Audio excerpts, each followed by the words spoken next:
அவ்வளவு தண்ணியிலே அங்காரமா ஓடி வரான் எங்க கருப்பன் ஓடி வரான் எங்க கருப்பன் ஓடி வரான் பம்பையிலே குளிச்சு வரான்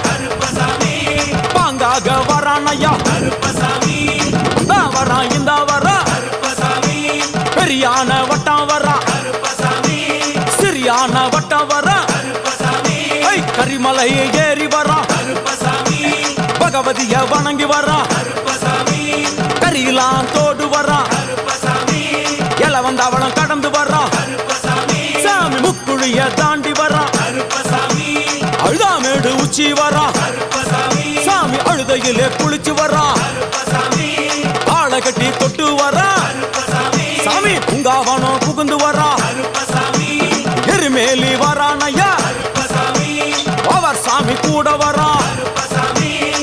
எருமேலி வந்து இறங்கிய கருப்பன் சுற்றுமுற்றும் பார்க்க எம்பெருமான் கருப்பனுக்கு மலகள் என்றால் கொள்ளை பிரியம். அவன் மலகளா சல்லடை கட்டி வருகின்ற வேளையில் ஆஹா ஆஹா காண கண்கோடி வேண்டும். அவை என்னென்ன மலர்கள் என்று கேட்டால் எடுத்து வைக்கும் கால்களுக்கு